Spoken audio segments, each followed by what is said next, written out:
Welcome to Red Pill Revolution. My name is Austin Adams. Red Pill Revolution started out with me realizing everything that I knew, everything that I believed, everything I interpret about my life is through the lens of the information I was spoon-fed as a child.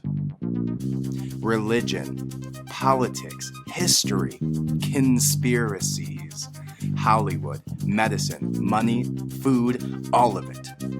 Everything we know was tactfully written to influence your decisions and your view on reality by those in power. Now, I'm on a mission to retrain and re-educate myself, to find the true reality of what is behind that curtain, and I'm taking your ass with me. Welcome to the revolution. Hello and welcome to Red Pill Revolution. My name is Austin Adams. Thank you so much for joining me today. This is episode number 14 of the Red Pill Revolution podcast. And again, I appreciate you so much. Thank you so much for tuning in. Today's going to be a great episode. I'm very, very excited to talk about this. This episode is something that I kind of got a deep dive into. You know, I have some recent experience, some recent passion on these subjects, but also I was reignited to talk about this by Candace Owens. Candace Owens had an unbelievable, she's just been going on crazy rants about all of these things for the past week or so. And they all have to do with the ways that the medical pharmaceutical industry and now our government is basically decided to have a war on our children. And we're going to see a few different ways that they're doing that today, whether it's through circumcision, whether it's through vaccinations, whether it's through abortion, whether it's through all the different ways that we've been programmed to believe that they're protecting us and giving us our freedoms, are actually ways that they're attacking our children. And so this is near and dear to my heart. I am a father. I've been a father for a while. I have 3 children myself. And one I had a month ago my wife had it. I can't take all the ownership there. My wife had our third child a month ago. So I'm very passionate about these things. And yeah, I guess you will see that today. But before we do that, you know the drill. Go ahead and wherever you're at right now, if you're on YouTube watching this, if you're on Apple Podcasts, Spotify, Audible, wherever the hell you're listening to this or watching this, go ahead and click that subscribe button. I would really, really appreciate it. Just means that you're engaged, that you want more of this content, and allows me to see that I'm doing something right with you guys. So I appreciate that so much. Then you'll get updates. You'll know exactly when our newest episodes are coming out. And again, I would appreciate it so much. Go ahead. There's a little button on there. We've talked about this a few times. It starts with an S, ends with a subscribe. Go ahead and click that. I'd appreciate it so much. And then the next thing I need you to do is to go ahead and subscribe to our Substack. It's redpillrevolution.substack.com. And that is our newsletter. I know I skipped on it this week. I had a crazy week transition period in my life.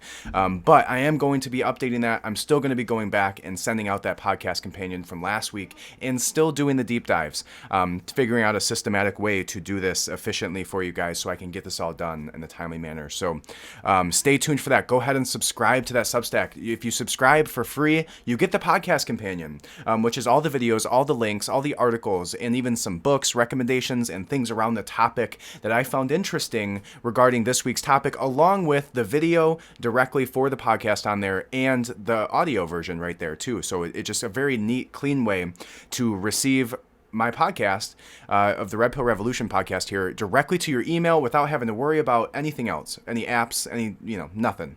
And then you get all of the articles so you can dive deeper into these topics yourself. You can watch the videos that I'm watching here that you're hearing about.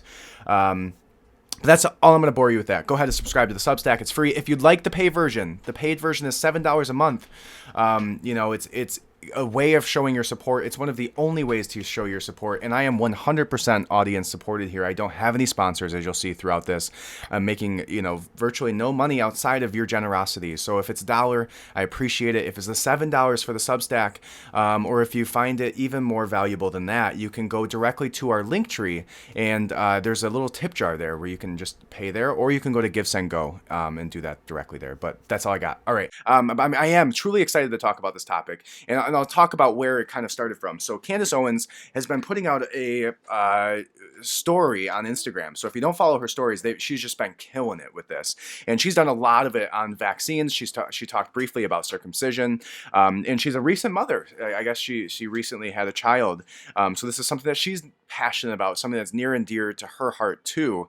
And you can see that in her videos. She has been diving so deep into individual vaccinations such as rubella, and finding out that some of the statistics that they actually had on the CDC website were completely fabricated. Had no statistical basis, no actual real value, and they tried to hide the studies for the rubella. So what I'll give you a quick breakdown of what that looked like. Basically, the CDC on their website right now shows that if your child, there was 12.6 million cases of rubella. Of those, hundreds of thousands of children died. And as a result of that, you need to get this vaccination. And once she dove deeper into that and she looked at the study that they were pulling from, she found that the numbers were highly inflated. There was actually only like 200,000 cases as opposed to 12 million. And there was far, I think there was like 277 deaths total that caused them to just massively give these vaccines out to all children before they're even allowed to go to school. So that set me off on a tangent here. It set me off to kind of dive deeper in this. And this isn't going to be a huge episode on vaccines. We're really not even going to touch on that much.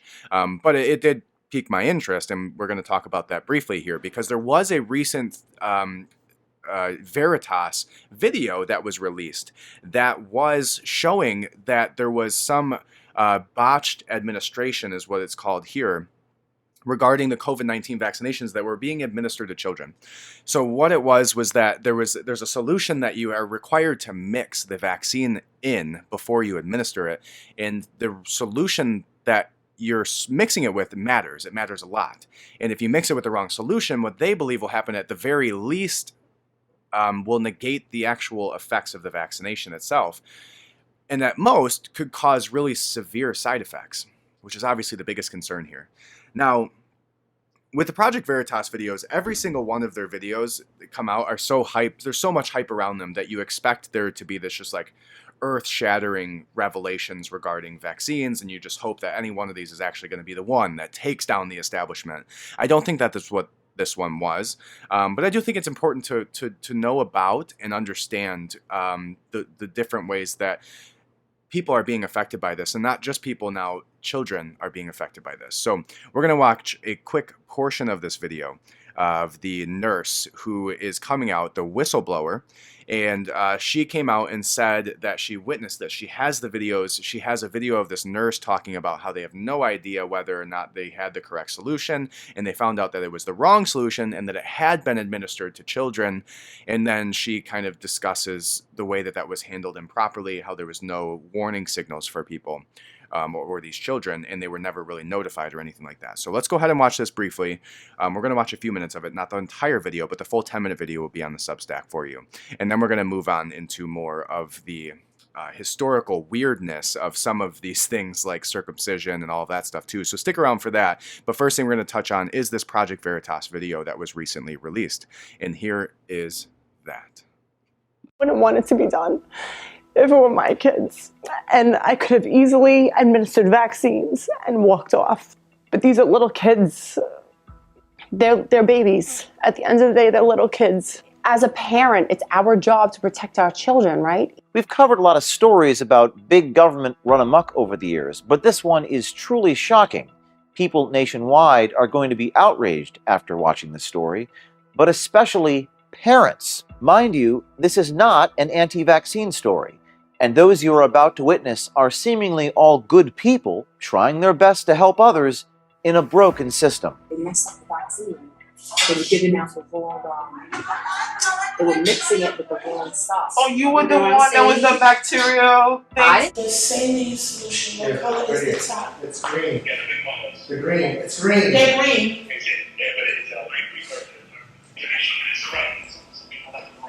I think she did like incident reports, no? Oh, absolutely. That's what everyone was doing. In the rush to get everyone vaccinated, New York contracted with DocGo and their subsidiary Ambulance to provide COVID vaccine clinics in schools, homeless shelters, and street corners throughout New York. However, it appears their poor recruitment process and training were severely lacking and may have jeopardized the safety of potentially thousands of people, including young children. I'm a registered nurse. How long have you been administering vaccines for? I have been in the pediatric field since 2006, and I applied for a job to administer vaccines. The first day I started the work, I felt very uneasy. I felt like I had no support. I've been here since 4:45. I was on the first location, which was the wrong place, at 5:12. So they decided to call me at 7:36, which means that someone could have already been vaccinated because you had us out and about at 4:45 a.m. this morning. So you wait till 7:36 to call me and tell me that this may be the wrong thing? When I went the first day, the vaccines was for the ages between 5 and 11. I called the supervisor and I said, how do I dilute this vaccine? He goes, YouTube it. We were never given an in-service, meaning they should have said all the nurses that are giving vaccines, any clinician giving a vaccine, we're going to give a class. There's guidelines to abide by as a nurse administering any vaccines or any medications. There's protocols to follow. They had no protocols. We're just waiting for our supervisor to call because there may be a little technical issue, so. Sure. Yes, I sent you the picture. Annandale? Alright, thank you. We're good. But he wasn't gonna call me back, so. Oh, he said we're good? That's what I used the other day. Yeah, but that's not even what I'm saying is that you asked me to send you a picture and you didn't call me back.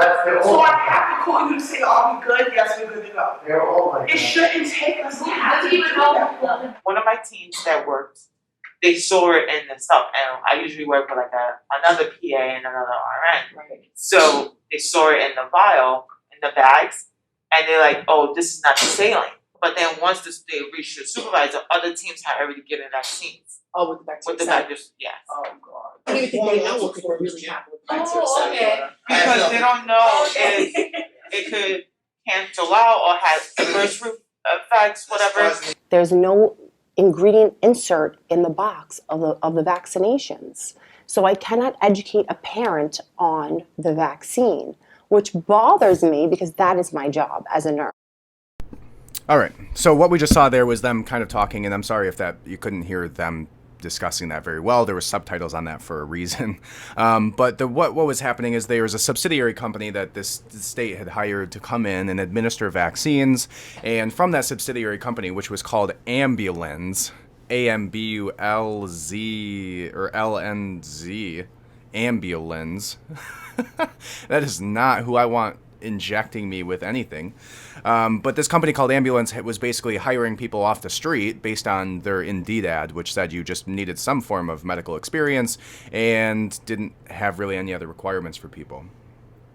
So when they get there, it's all chaotic, and they believe that they received, they mixed it with biostatic water or bacteriostatic water instead of saline solution, which they don't know how it's going to mix or how that's going to interact with these children's bodies, and they were directly intended for people who are 5 to 11 years old. And this just tells you what's happening across the country, because if this is just one small area, and because all they're trying to do is, you see the way that this company's hiring, the way that this company was vetted in the first place to be hired by the city or the state, it just all looks like a complete shit show where nobody knows what they're doing, because they don't. Nobody knows what they're doing. They're just throwing everything they can to get as many people injected with this as they can, regardless of even if it's the correct formula, right? So from a parent's perspective, how frustrating if you are somebody who believes that your child needs this vaccine to be safe, and they're not even taking the proper precautions to make sure that's the case, right? So if you do take this seriously, and if you do believe that your children need this vaccine, then you are trusting within the system that the people are doing the correct things, and at the very least, mixing it correctly, right? That's crazy to me. Crazy that, the difference between the bottles was a light green and a dark green. And that's their way of organization here. So, it was just a complete shit show where nobody knew what they were doing. And as a result, these children could have potentially life-altering side effects because of this small little mistake within this crazy, unbelievable, disorganized organization administering gene therapy to children between the ages of 5 to 11 with this type of disorganization. So that's why I think this is important to know, especially if you are somebody who's going to get your child vaccinated. Maybe go through a company that spells ambulance right. Maybe that's a good place to start. And then on the other side of it, more than likely your 5 to 11-year-old has no statistical reason to get vaccinated in the first place. But even if you believe that they should, which is okay for you and your children, then make sure where you go is obviously a reasonable place who can actually spell the name of their company correctly. So let's move on. And this kind of started me into this deep dive between Candace Owens with her story going into all this vaccine stuff where she found all these statistics to be just completely inflated and wrong and then hidden. And then the Project Veritas video where they were specifically showing that children were affected by these types of disorganization within these pop-up organizations that are hiring people off the street to inject your children with probably not even a background check. So that inspired this this next part of this episode here. So if you saw my post a little while ago, I talked about and I told you when we first started this episode that I did actually have a son recently. My son's now a little over a month old, and super excited.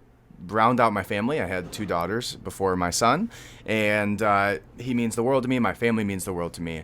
And something that my wife first brought to my attention, and my wife had decided this was our second home birth, that my wife gave birth at home naturally, no chemicals, no blockers, nothing that the medical intervention, the medical industrial complex wants to profit off of.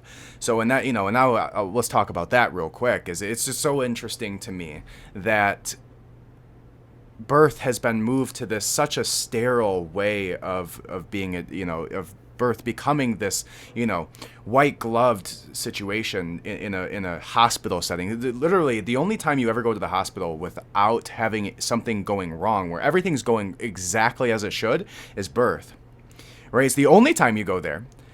And so it was really interesting to me because we had a completely different flip-flop from our first child, which was a elective C-section, specifically for no other reason than just she was pretty young and didn't really have enough confidence to do it the way that she did the next 2 times, but found through that situation that she wanted to do it in a natural way the second and third time.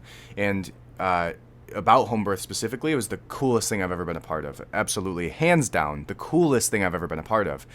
And so one thing that she brought to my attention that's very common in this community of people who give birth at home, which is a very tight-knit community of people, it's very cool to see, was the idea of circumcision. And this wasn't a problem we had to address prior to this because I had 2 daughters, right? So she comes to me, and being a man, and being a circumcised man myself, that's just the way it is in the United States. It seemed it was a weird concept to me. Like the idea, every guy I know for the most part was generally, or at least I don't know if I maybe just didn't know. It's not like I asked them to show me. Are circumcised generally in the United States. So this is a common thing within the United States, and so what we don't realize is that there's literally no reason for it. There's no reason to circumcise your child other than religious reasons, like the faith, of Islam or Judaism. Those are the only 2 people who generally circumcise their children out of religious faith. And then the only country that does it for sheer aesthetic, social reasons is the United States for the most part, at least from my understanding. And so I went here and found some interesting conversations regarding circumcision, because it is really interesting to know, because if you ask anybody why do we circumcise our children, generally the answer you're going to get is because that's what we do, because that's normal, right? Or they'll tell you some crock of shit like, you know, it's going to cause infection, or that, what are the even other arguments, that it's going to cause bacteria, or that, you know, it's going to be too sensitive, or that, you know, even more so the Kellogg argument, which we'll get into in a minute, which is pretty weird. But this talks about some of the common myths. So pulling this up here is like, everyone circumcises. Well, no, it's approximately, I believe, 70% of the world are uncircumcised. And then on top of that, within the United States, there's fewer than 60% of babies in the U.S. are circumcised. And so if you even ask a physician why they circumcise children, it's generally the answer that they'll give you is, well, it's easier to clean, and that's it. Now, the way they used to tell you was that, the other common myths with that is that it's safe and it's harmless. So this says, the reality is that claiming circumcision is safe is a dubious claim. To say it's harmless is just flat wrong. Removing the foreskin can have many complications, such as life-threatening bleeding, infection, meatostenosis, disfigurement, excessive scarring, and severe skin bridge adhesions. Some circumcised boys need more than one surgery to attempt to fix these man-made mutilations, or as they say, problems. As bad as that sounds, things can get even worse. Studies have reported that 117 babies die every year from circumcision or complications arising from it. Wow. Additionally, the trauma and the stress from circumcision impacts the baby's developing brain, inflicting physiological trauma. The strong pain signals impact the newly forming neural connections in the brain. Babies enduring this pain also suffer from PTSD. Physically, circumcision destroys the functions that the foreskin performs during sex. It is one of the most touch-sensitive parts of the penis, and removing it drastically changes the dynamics of sex. People claiming that circumcision is safe and harmless is just an illusion. Now, one piece to know about that, and this is one thing that Candace Owens brought up, was the fact that they administer all babies vitamin K. And the reason that they administer all babies vitamin K is because they say that babies' blood won't clot properly. But what's really happening is they're saying that when your baby is circumcised, they will bleed out if they don't have vitamin K, likely. But they administer the vitamin K shot to all babies regardless of sex. So even female babies get vitamin K just to specifically smooth over the fact that the only reason that they're administering vitamin K to children is because your child is going to be cut with a blade around their penis specifically for aesthetic reasons. And the only reason they administer vitamin K to the women, or the female babies, is because they want to just kind of hide that and muddy the waters a little bit so that you don't know that that's the specific reason they administer vitamin K. Because other than that, why are we making an infant bleed? Well, the only reason you're making an infant bleed is because you're circumcising them purely for aesthetic reasons. Right, and so let's go back. The way my wife came to me and said, hey, we had this conversation around it, and it was hard for me to kind of wrestle with initially, because just being an American man, that's what we do, and you don't want your son to be ostracized or thought of. When I went through high school, there was we knew who the uncircumcised people were generally. It was like the girlfriend or the girl that the guy hooked up with is always gonna, it was a conversation that they thought was funny to have, and so you know these things, you remember these things from when you were a kid. Right? And now, whether or not you should make purely aesthetic surgical decisions for your baby within the very few first days of their lives based on the potential reality of how they're going to be treated in high school from their sexual counterparts is a bit weird to begin with. Just outright. But other than that, the whole idea surrounding it, from my perspective, was well, I'm circumcised, my son should be circumcised. This is how I look. This is how he should look. And obviously you don't want him to be the one person that's talked about in school. But luckily, it seems to be to me that this is becoming a more mainstream conversation. Our parents just did whatever the hell the doctors told us to.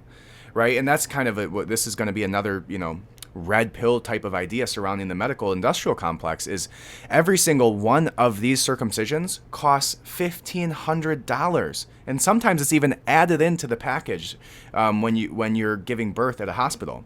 And it's so even if you don't ask for it, it's added in there for $1,500, and the insurance company's automatically billing that and getting paid that. And obviously the medical industry is getting paid that. So every single time, and that goes back to like the initial reason surrounding, natural birth. And I think I'm obviously with my and my wife's experience, we're going to have I'll do a whole episode on the actual medical industrial complex changing birth into something that is now so commercialized and sterilized when it should be such a spiritual event with you and your partner. That they've just completely taken away that idea of that. And I think that's so important when you realize how, when I was the first child that we had, she had the elective C-section, and I was put into a corner. I was put in scrubs. I had a mask on my face, and I was put into a corner where I could barely even see anything. I was just sitting next to my wife, not partaking in anything, not having any part of this. My wife was completely doped up, by drugs at this point, to the point where she threw up on me before she even had our daughter, because she had so many drugs pumped through her system, so she didn't have to partake in the birthing process, which her body was designed to do. Right? Because you have to think, the medical industrial complex only commercialized birth 90 years, within the last 90 years. Since like the 1920s and 30s, it became a thing where you went to the hospital to give birth. Prior to that, it was almost always a midwife and almost always a home birth. And now, within the last 90 years of humanity's existence, we decide that that's not the way to do it. The way to do it is the way that makes them the most profit. Because the whole body is designed for each stage of it. And when you experience a natural birth, you see that, the way that my wife was dealing with her pain was through tools that she innately was given at birth, through her own, feminine power and where she had to channel when she was going through this process of bringing our children into the world, was this completely like primal, instinctual interaction that she had. And to completely strip that away, because when my wife was giving birth through our second two children, it was me and her the whole time. I wasn't sitting somewhere in a corner, shutting up and not being a part of the conversation. I was sitting I was pushing on her back. I was pushing on her hips. I was helping her. I was talking her through. I was helping her catch her breath when she needed it, or grabbing water before she even knew she needed it, or doing all of it. It was me and her. The midwife sits back basically and just coaches when things need to be progressed in a different way. And other than that, it's mostly just you and your partner. And how spiritual that journey is.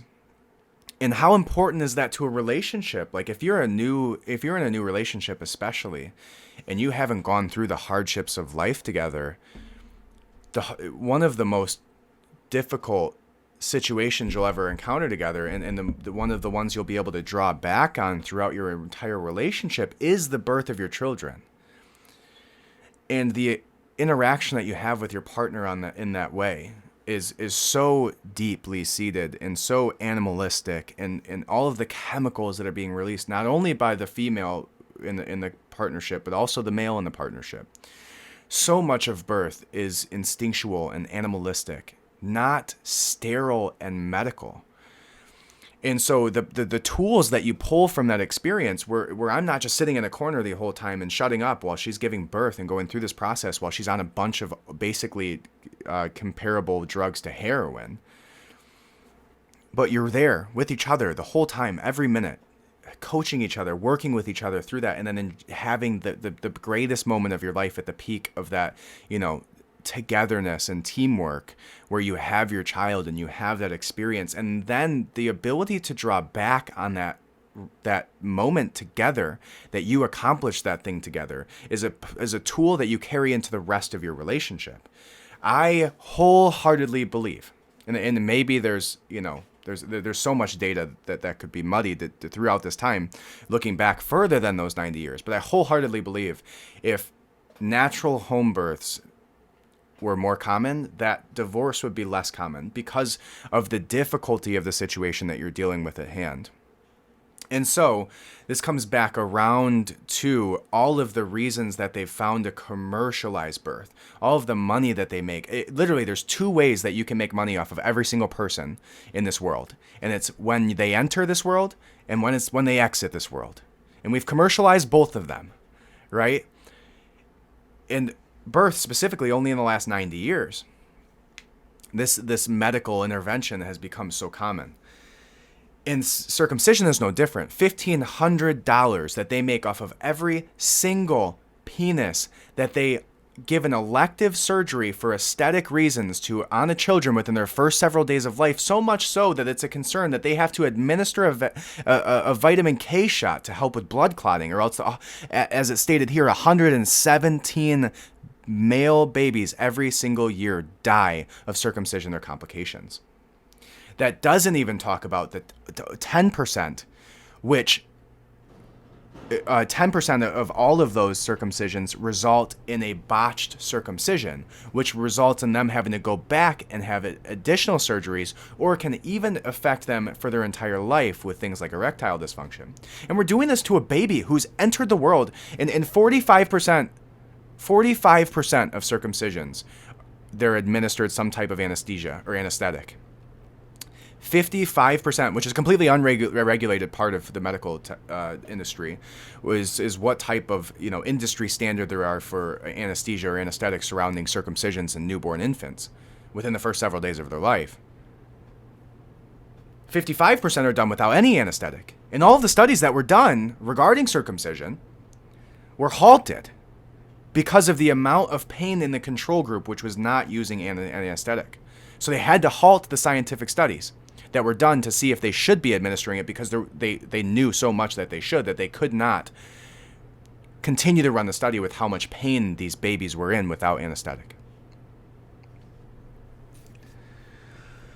So this goes on to say that a myth about this is that babies can't feel or remember pain. It says that circumcision is extremely painful to the baby. They're taking a literal scalpel to your baby's private parts to rip skin off of there, with no anesthetic at all. Only 45% of doctors use any anesthesia at all. There's no mandatory anesthesia or pain relief policy enforced in hospitals for this procedure. This is an important item to consider when discussing circumcision facts and myths.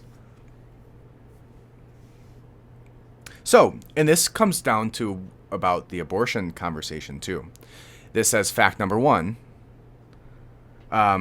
Well, I guess this is not what I was thinking. So this says, fact number one, the only person making such an important decision for their own body, a purely aesthetic surgery, the only person who should be deciding whether or not they want that aesthetic surgery is the child itself. Imagine this. What if it was industry standard in America when your daughter was born to give her breast implants? Purely aesthetic. No reasoning at all founded in actual medical science to do so. Just purely aesthetic. People would say that that's the most crazy thing you've ever heard of in your life. But yet taking a scalpel around your son or any child's privates for the purpose of anesthetic is acceptable. Right? And this really was the thing that got me away from any type of argument at all against circumcision for my child. And is because he can always make that decision himself. It's not a now or never thing. You don't have to circumcise your child within the first 2 days, or it can never happen. They just say that because it is so painful that the only time they would like to do it is within those first 2 days. But the pain isn't any different. All you're doing is completely taking those first several days of their life and causing more pain than they're ever going to experience in the entirety of your life within the first several days without using any anesthetic for this. If at any time your son decides that he wants to go get this purely elective aesthetic surgery done, he can always do so. But maybe you shouldn't be making purely aesthetic decisions for your son with an elective surgery within the first several days of his life, especially because you're concerned about his sex life, right? If you believe the bullshit surrounding, the better cleanliness or sensitivity or whatever that is, do your research, because you're wrong.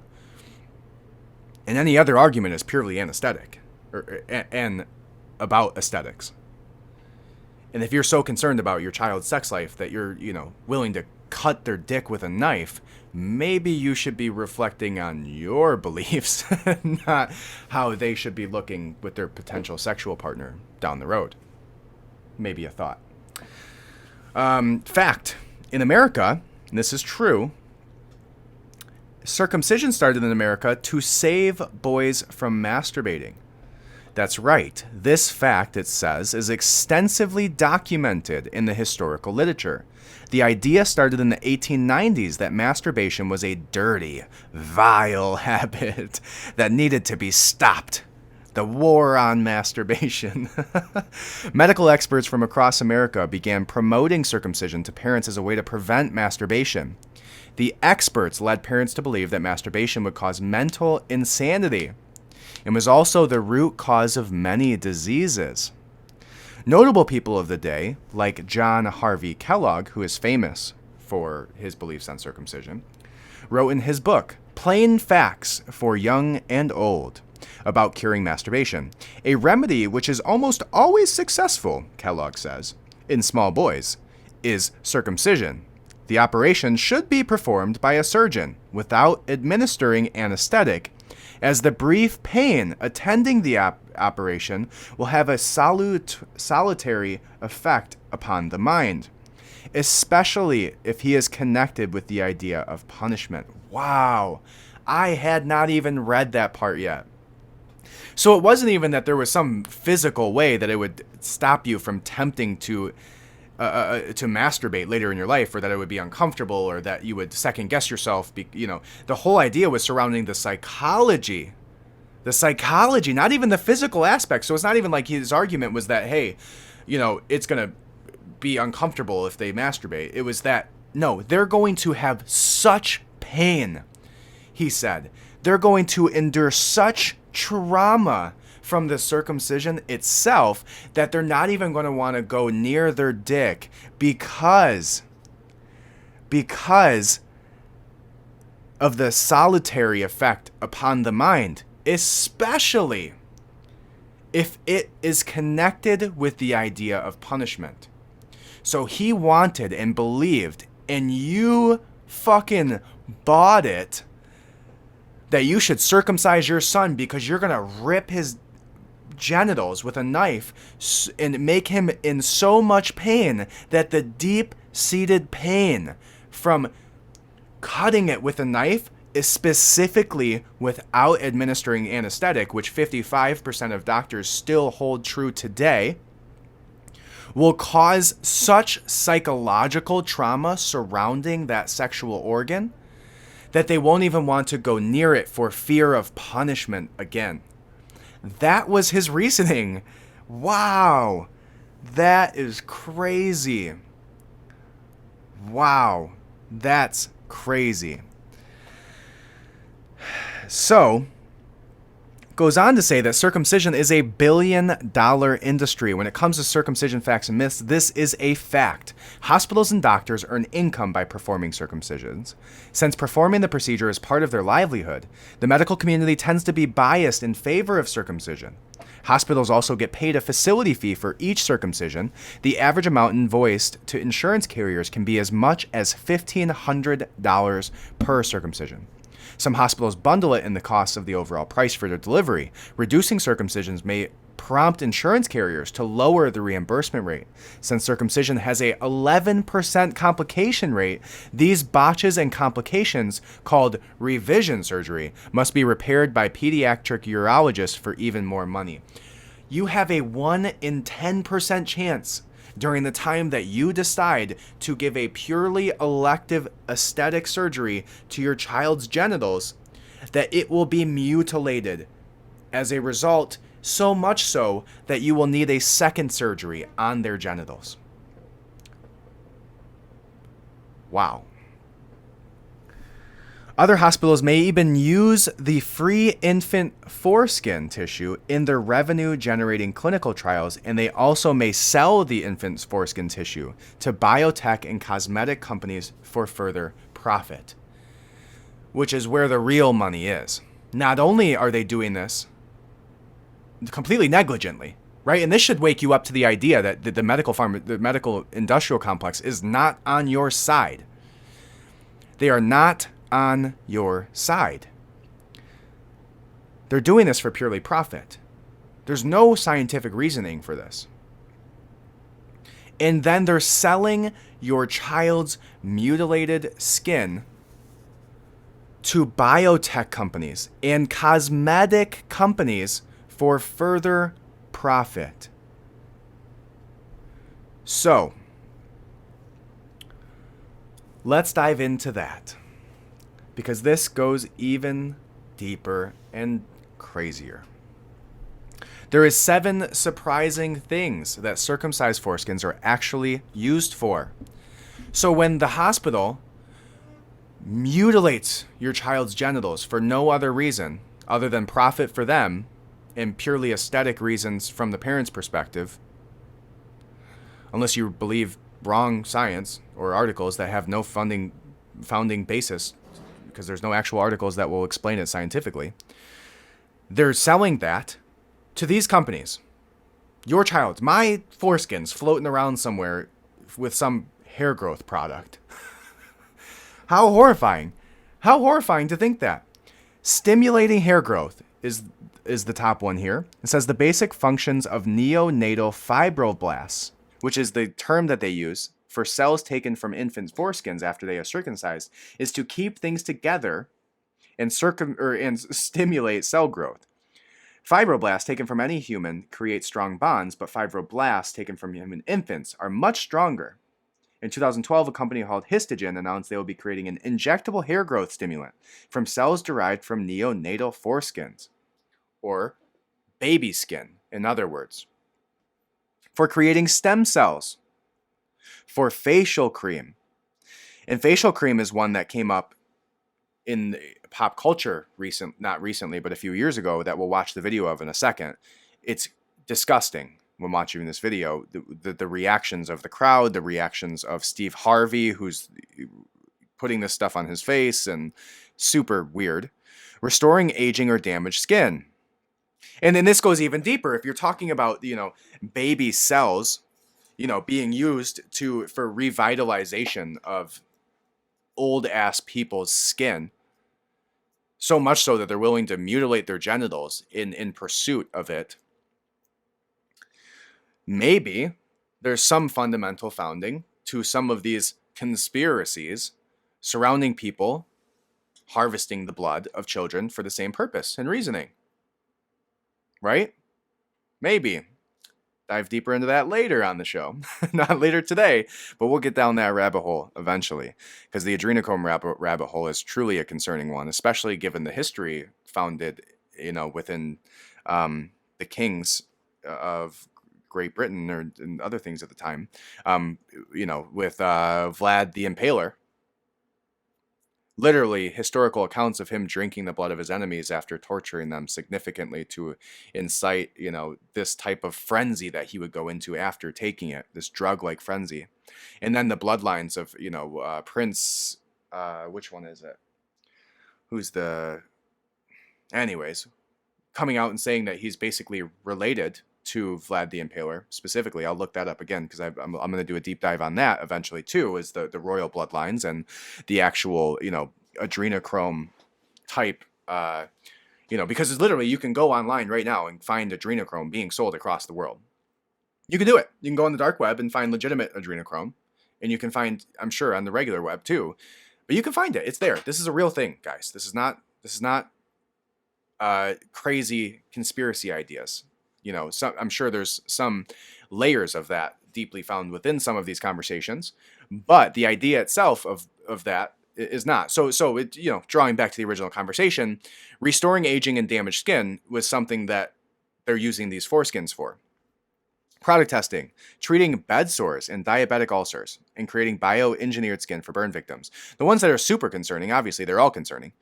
But the one that I found a video on for you guys is this restoring aging or damaged skin. So in this video, you are going to watch Steve Harvey, right? Steve Harvey administering this liquid on his face from this woman who eventually tells him it's from the blood and foreskins of babies. Go ahead and watch this video.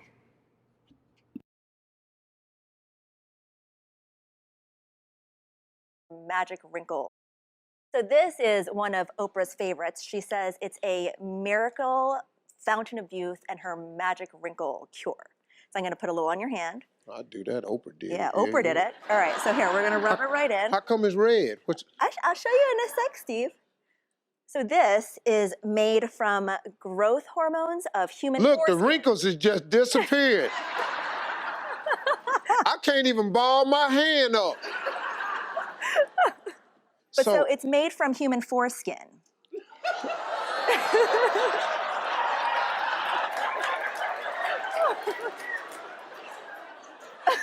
I'm sorry, Steve. You'd have sat up here and squirted somebody's private parts in my damn hand. What you laughing at? I'm sorry. This your last time on the show. This your last time. Not coming up in here and setting up in here. You tell Oprah this what's on her face?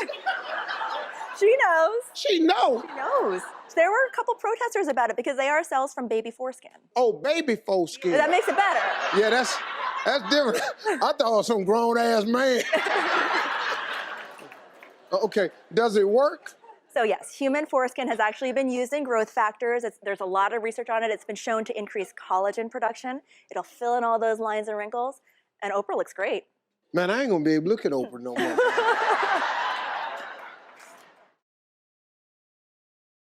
That's got to be the creepiest, most ominous video that I've seen in a very long time. Literally sitting there sadistically laughing, joking, and then making light of the fact that it's better because it's baby foreskin than grown-up foreskin. How weird is that? They're all sitting there laughing, and if you're not watching the video, you should go see it yourself. This is titled, "Did She Just Put Liquid Foreskin in My Hand?" She says it's Oprah's favorite, which makes complete sense. But he laughs at it. The audience laughs at it, right? How, if you knew what went into that going onto your hand, if you knew all of the pain and endorphins and the horrific experiences that were had by these infants in the first days of their life, just so you could laugh it off in front of an entire crowd of people and make light of the fact of this, why is it red? Oh, because it was ripped off of children with a scalpel in the first days of their life in agony without any anesthetic. You fucking creep. All of you. What in the world? The audience sitting there laughing at that. How is that funny? And if you believe anything at all about, energy or, any deeper spirituality around the world, maybe a lot of it which we don't understand, right? And the things that you're interacting with many cultures, believe that there's innate energy that's passed through things, especially like human interaction. There's even cannibalistic cultures from that there's like the Forte culture within the small island would basically cannibalize their family members when they died. And they kept doing it until basically they started to get these terrible brain diseases that caused them to die. And so, modern experts flew into this small tribe of, third world country people and tried to study and figure out why these people were dying. And they found out because they were cannibalizing their family members. I don't know, that's kind of a weird thing to do when you're saying cannibalizing. I doubt they even had utensils. I mean, sorry. If you didn't see that, I was using like a fork motion. Don't know why you would do that when you're talking about cannibalism. So anyways, this small tribe would do it, and until they found out that basically it was causing this terrible brain disease that caused them to die because, anyways. So it's within cultures that they would do this because they believed the spirit was within that flesh that they consumed, right? And by consuming it, they were allowing the reincarnation like spirit of their elders or their family members to live on through them, right? Okay. Now that we've fundamentally structured our conversation around the spirituality of this foreskin juice that he was just had on his hand, we can understand how people believe, maybe not in Western culture, but people believe that things can hold energy or spirits or, spirit or life force or whatever you want to call it. And innately, when you carve off the skin of somebody and somehow create this facial oil from it, and that what came with that action of treating that child that way and all the horrific emotions that came with that and the pain of this baby who's in the first days of their life, and now you're taking that energy, right, that foreskin juice in this case, and rubbing it on your face, what kind of karma do you think that gives you? Like, if you're not even going to have a conversation surrounding, thinking that's terrible and you accept it, what type of energy are you bringing into your life by pulling, using a facial or a hand cream that was made from literally the tears, agony, and pain of babies, and you're using it to get rid of those wrinkles? Kind of weird to me. So super weird use of this foreskin, but just an example of that. That's one example, and how culture looks at this situation, not as one of the babies are just like these inanimate objects, right, that have no existence to them in this, packaged facial oil. Like, how far removed are we from that process? Right? I don't even know. Do they even let the parent in the room when they're doing this with how much pain these babies must be in? I don't know. But God, I can't imagine ever being somebody who utilizes a product that is built literally on the pain of infants. And then laughing about it, putting them on a TV show to promote it and talking about, oh, well, Oprah loves it, so you should too. Fuck you. That's disgusting. So then, where we're going to go next in this conversation, and where this kind of takes a little turn here, and I'll try to do this in a different way than you've heard, because I'm sure you've heard these arguments before, and I want to take it from a purely philosophical perspective, not in almost like a scientific perspective than one of like the way the normal conversations had surrounding this topic, because I know it's a very touching topic for some people, and I understand that for sure. I get it 100%. So the way that we'll approach this, so where I start with this topic, and before we do that, let's go ahead and do this. Go ahead and click that subscribe button before I jump into this for you. Go ahead and click that subscribe button right now. You're going to like this next topic. I know you're going to be interested. It's a conversation that I've had a few times with people, and I've kind of worked around this idea and if it can be applied this way. So I hope you enjoy it. But go first, subscribe right now. Press that subscribe button. If you've already pressed that subscribe button, I appreciate you so much.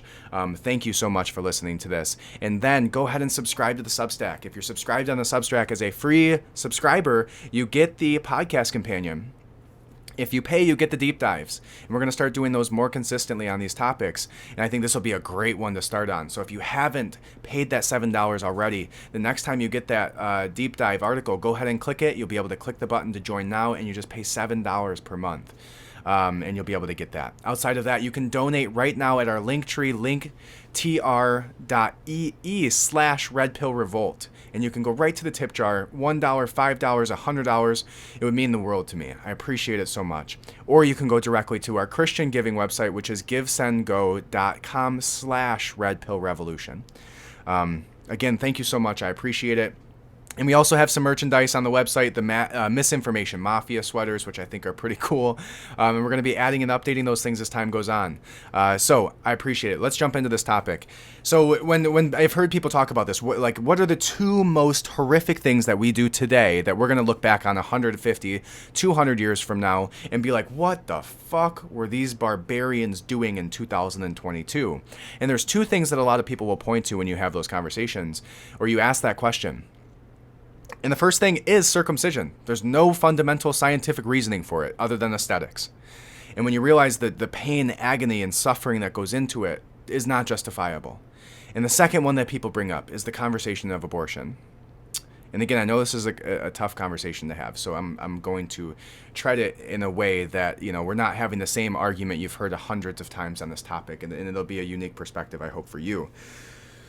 And so the way that I look at abortion, and the way that I've kind of prodded into this idea of this topic is from is I actually had like almost like a revelation on it. And what got me, earlier in my life I was very pro non any decision on this. I didn't take a stance. I took, I have 6 sisters. I understand that there's obviously situations people put on that are terribly difficult, right? I get it. But where I started to look at this from this perspective is, if you understand, and this is where this will take a turn that you probably didn't expect. If you understand the way that string theory operates, if you understand how time is non-linear, right? In the same way that I exist right now here at 28 years old with this podcast is the same way I'm currently existing on another plane in my infancy, which is the same time I'm also, experiencing a life on a different multiverse at the age of 90, or on another one I already died, right? So there's all these different, and don't look to me to explain string theory to you. I barely understand it myself. But what I do understand is the idea of time being nonlinear, right? You are not born and then you live this, this progression of time in which we call it, which is simply just a measurement of movement around us. If you think the way that we just measure the sun, then the movement that we see around us in the cosmos is how many days we have, is how many weeks we have, is based on the cycles that we see. And that's what time is, right? But time really is nonlinear, and time isn't even existing besides the measurements that we make of it, right? So if you understand that, and the way the string theory operates is that there is multiple things going on. And anytime a decision is made, multiple branches branch off of other opportunities for other existences on other planes. And so when a baby is when a sperm and an egg meet each other, that causes a ripple effect of hundreds of millions of potential realities, hundreds of millions of potential lives that baby lives, ages, and these are all happening simultaneously in different realities, right? And this is just the one that we occupy here today. But as soon as that egg and that sperm meet, millions of branches of life, opportunity, time, existence already exist. That baby in some other existence is already 55 years old with a family, with a grandchild on the way. The second the egg and the sperm meet,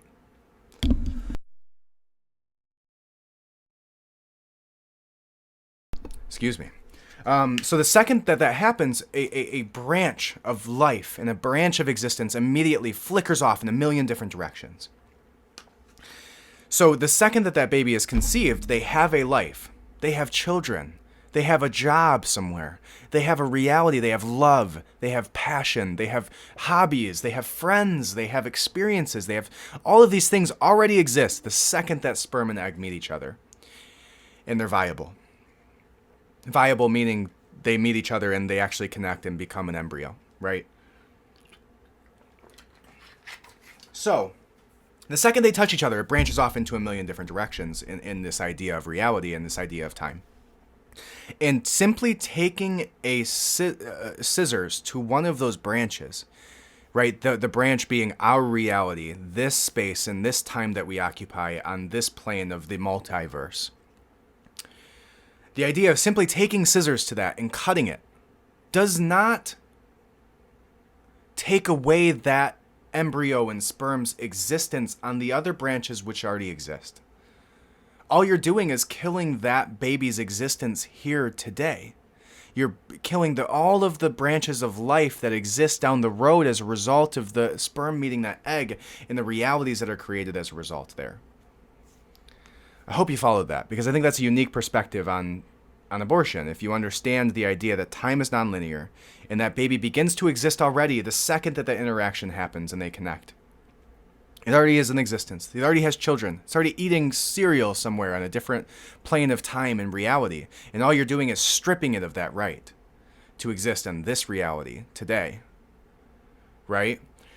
So it's an interesting perspective to me, because it made me start to question any of the arguments that are had surrounding, time of conception, viability, age, whatever, because all you're doing is choosing a different time to snip that branch. And whether you snip that branch by putting a gun to a person's head at 50 years old and pulling the trigger and killing them then, all you're doing is snipping that branch and the possibilities of them existing further in this reality. And all you're doing by doing that at the beginning is taking away the opportunity for them to exist here. But they still exist. They're still somewhere on another plane of existence that still happened. It's already happened. You cannot take that away simply by taking scissors to that branch. And I think that perspective can start to make your belief in whether, is this existing here today?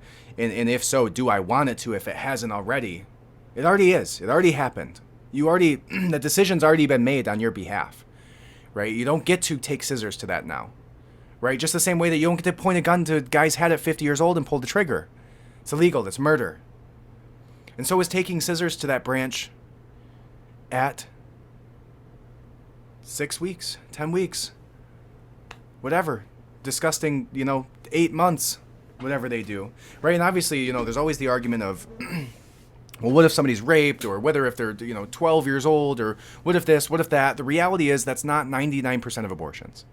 And 99% of abortions happen out of convenience, not out of necessity for medical reasons. And that's a hard pill to swallow for a lot of people, and this is a really emotional conversation for women.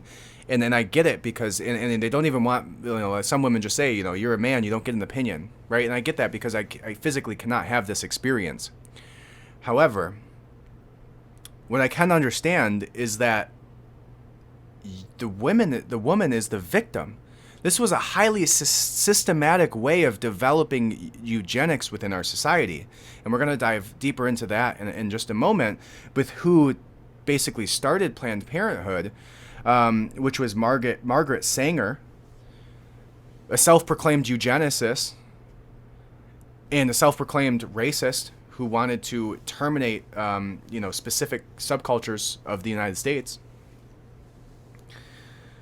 And so the women are the victims, and when you make a decision that's so difficult to make, like having an abortion is, you have to protect yourself from that decision. You have to make it so that you can't be consciously capable of ending somebody's life, and you weren't. You were coerced into believing that it was acceptable in the societal structure that we hold today.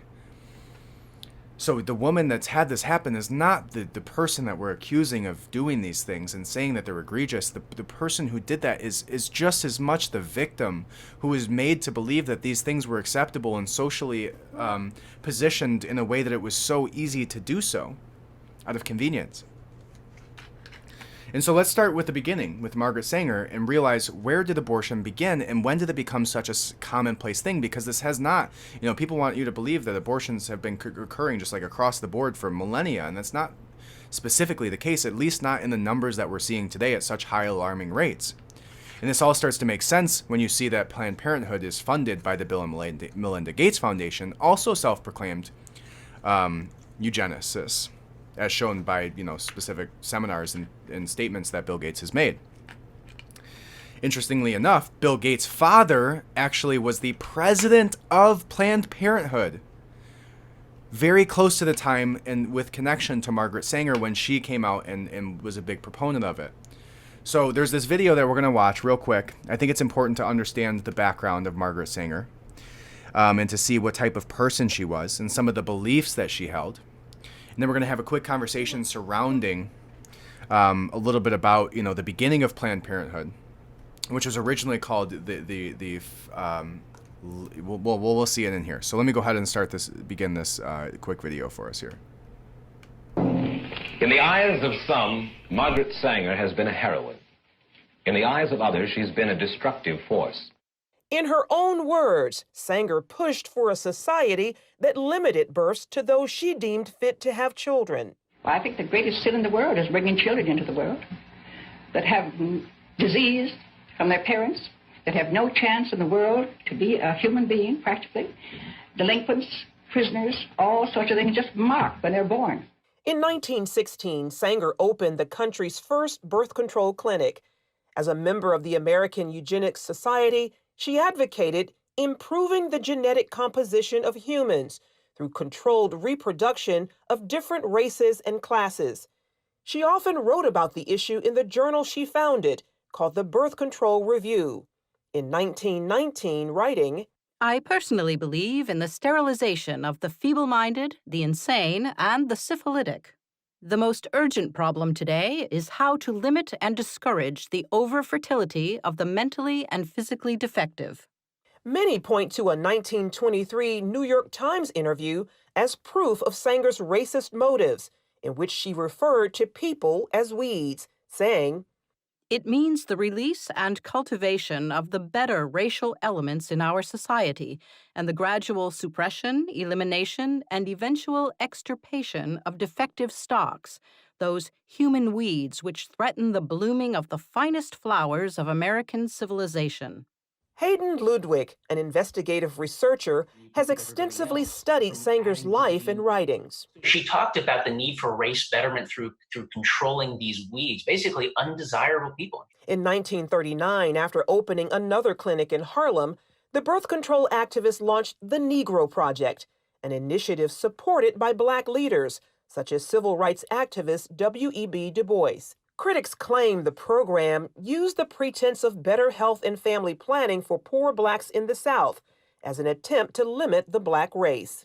Ludwig says some on the left grapple with Sanger's past and how to interpret her legacy. They know when she writes about human weeds, they know that it's repulsive. They know it's disgusting. The left will never abandon Margaret Singer, because if they do, she's the foundation of so many of their views.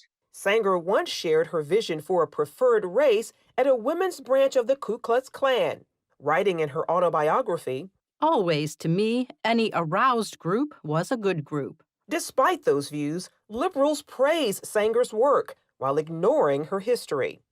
I admire Margaret Sanger enormously. Her courage, her tenacity, This is Hillary her Clinton. vision.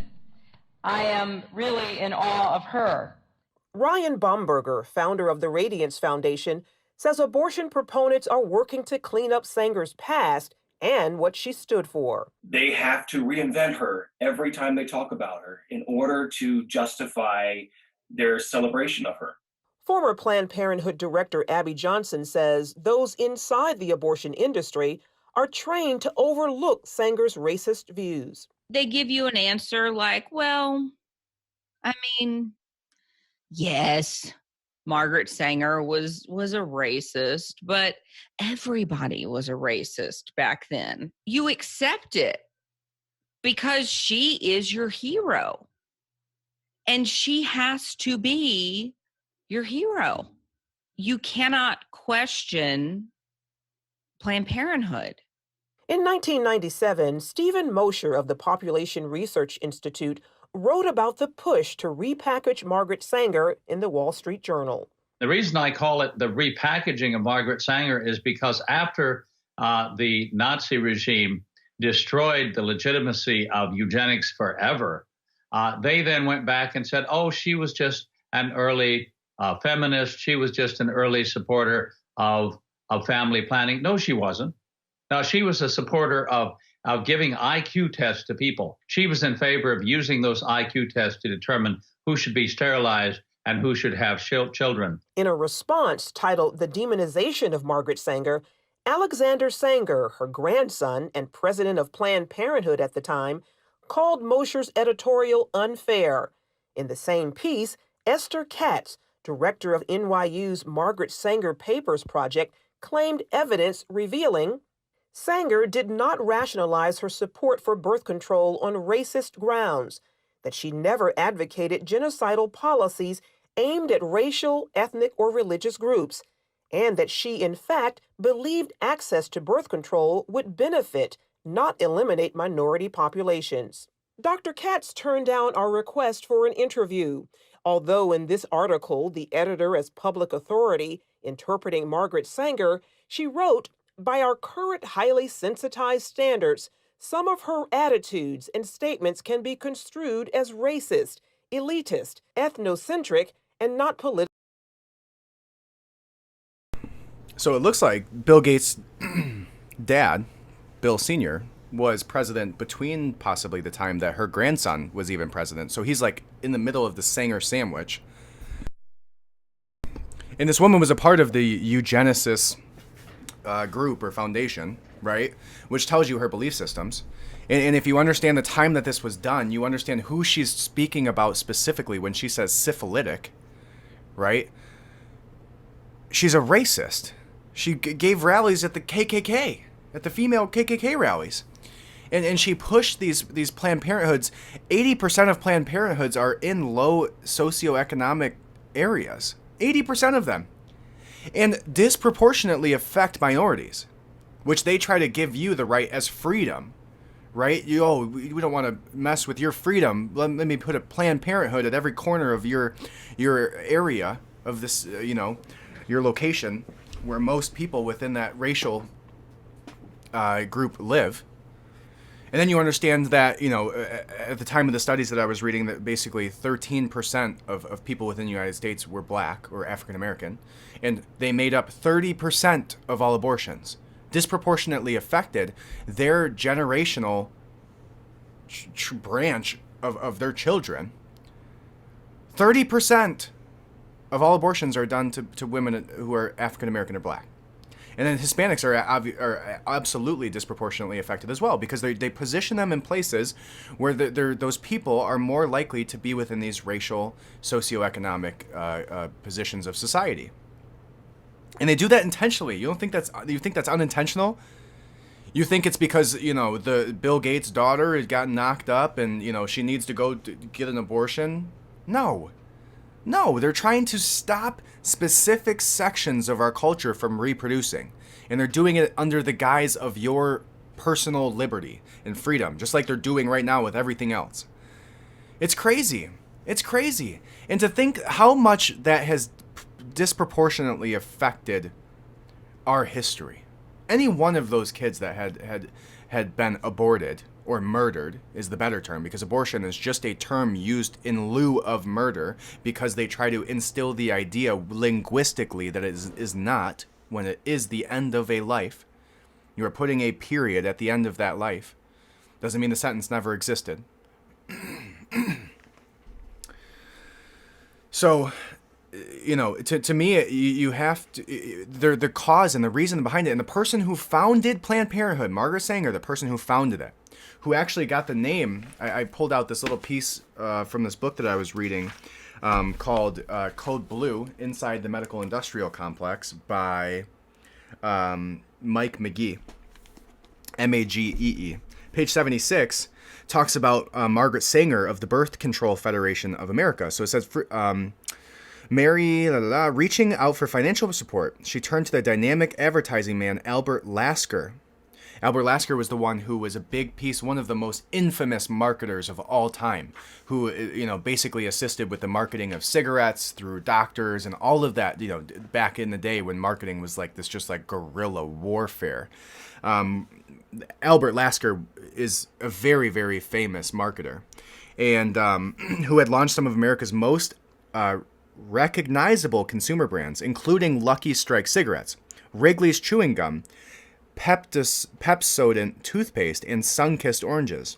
Known as the father of modern advertising, Lasker was also politically connected, having helped engineer Warren Harding's successful presidential campaign in 1920. 20 years, Lasker admired her intensity. It's talking about Mary Lasker and Florence Mahoney.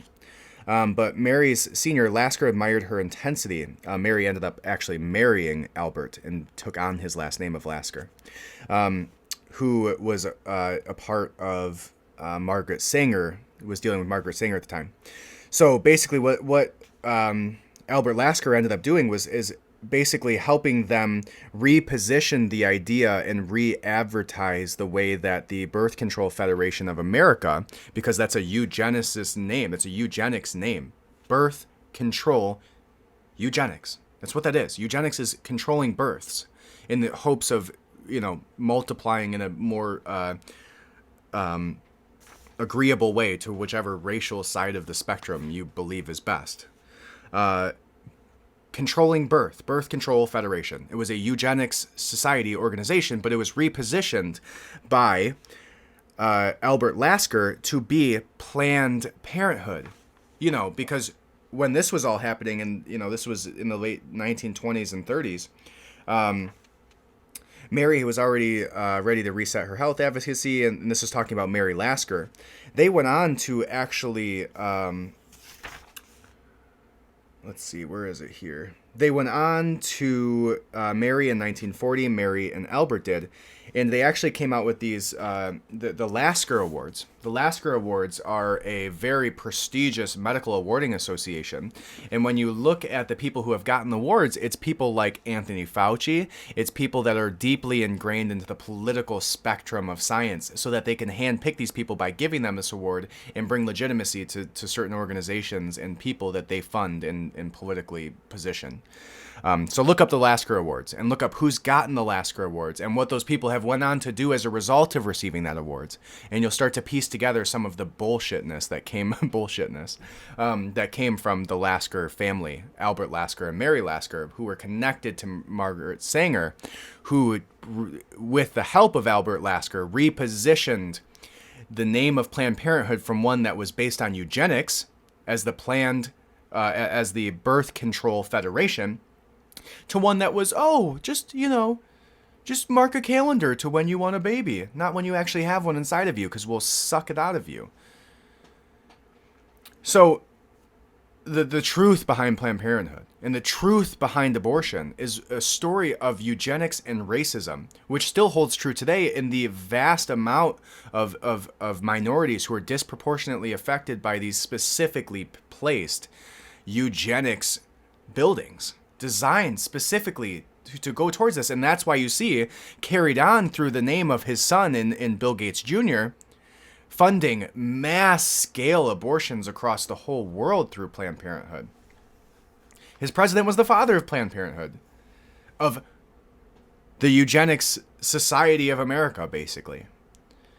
And that's where a lot of these eugenics conversations surround Bill Gates, is because he was ingrained from the time that he was a child that this was the way. And on that note, I have one more thing to show you, which is the bullshit, frivolous argument from Bill Nye when it comes to women's regarding abortion. So let's see what bullshit this, self-proclaimed scientist says about this. And this is on CNN. Who'd have thought? When it comes to women's rights with respect to their reproduction, I think you should leave it to women.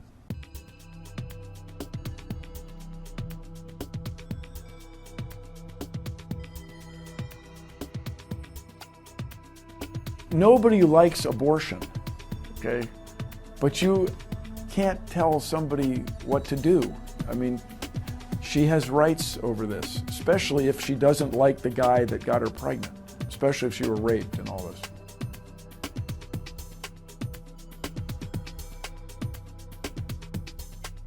We have so many more important things to be dealing with. We have so many more problems. To squander resources on this argument based on bad science, on just lack of understanding. At some point, we have to respect the facts. Recommending or insisting on abstinence has been completely ineffective. Not giving women access to birth control has not been an effective way to lead to healthier societies. So I just really encourage you to not tell women what to do and not pursue these laws that really are in nobody's best interest. All right, because every single piece of information that just came out of his fucking mouth was bullshit. I want to go back and break that down and kind of, let's go back and look at his argument a little bit, because I want to break down what he just said, because I think it's unbelievably crazy, the words that just came out of Bill Nye, the science guy's mouth regarding political decisions about abortion. So his first argument is women's rights with respect to their reproduction. I think you should leave it to women. Okay, so from that perspective, when we talk about circumcision, is there any reason that a woman shouldn't have the right to be within the conversation surrounding whether or not the boy's genitals get mutilated? No, it's very easy for a mom to look at her son and go, no, I don't want that to happen, even though I don't have a penis which can be mutilated the same way. No, you get an opinion because you understand pain. You understand, the laws of reality and the craziness of that decision. You don't need to have a penis to understand that circumcision is wrong after the conversation we just had. If you're a woman and you believe that, that's okay. You deserve that opinion. Just because you have a vagina does not mean you're the only person who gets to talk about the conception of life, right? Or the wrongfulness in ending that life. No, you can have an opinion on that. It's such a stupid argument. I mean, from a lack of a better word, just a terrible argument that, well, you can't talk about it unless you have a woman's chromosomes. Okay, you can absolutely figure out morality surrounding whether or not something is right or wrong without having to be the person in that position, right? Who's capable of having those things happen to them. Because again, the woman is just as much the victim here. Victimized by a society and a eugenics society of elites who want to push these things towards minorities, which they are disproportionately affected with today. So there's his first argument.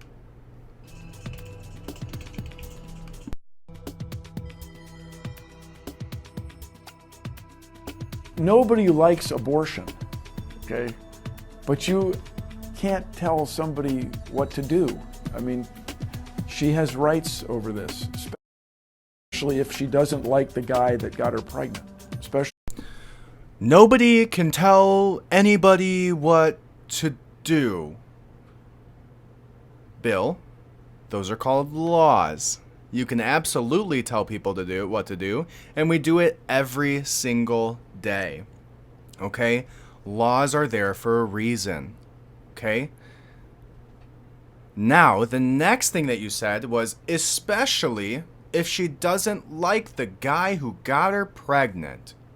Well, Bill, I'm here to tell you that it takes two, in at least 99.7% of cases that are not rape, takes two people to make the decision to have sex. That innately is a decision. Well, I don't like you. Well, I've generally never had sex with somebody who I hated. It's kind of the way that works, right? That's the programming that we have is not one where we just go off, having sex with every single person that we dislike and we could never, picture ourselves with. The whole point of the mating process is to mate with somebody that you deem proper to pursue a potential relationship with, at least from an animalistic level, right? Now, there's layers on top of that, but it doesn't take that away. Well, if you don't like the guy, you should absolutely kill the baby. I don't know why Bill Nye sounds like Barack Obama. Anyways, let's look at this next argument. She was raped and all this. And then they paused it there and said, well, because you could see it cut the scene, and then he goes, oh, and if he was raped and all this. But really, he meant, if he just doesn't like the guy, go ahead and abort the baby.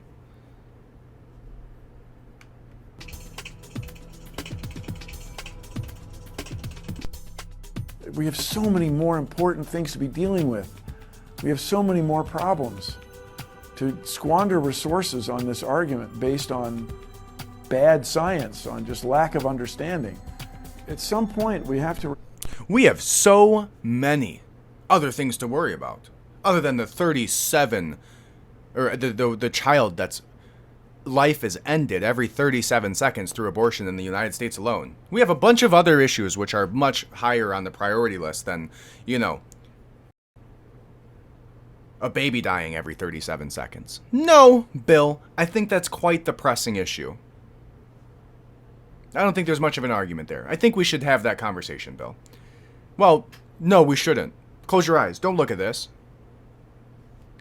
Respect the facts. Recommending or insisting on abstinence has been completely ineffective. Not giving women access to birth control has not been an effective way to lead to healthier societies. So he just said a eugenics statement. Giving women birth control, right? What did he say? Abstinence and giving women birth control. Has not been an effective way to lead to healthier societies. has not been an effective way to lead to a better society. Eugenics' point is to lead to a better society through selective breeding. Birth control has not been effective in leading to a better society. What is a better society to him? Especially when you understand that abortion is disproportionately affecting minorities.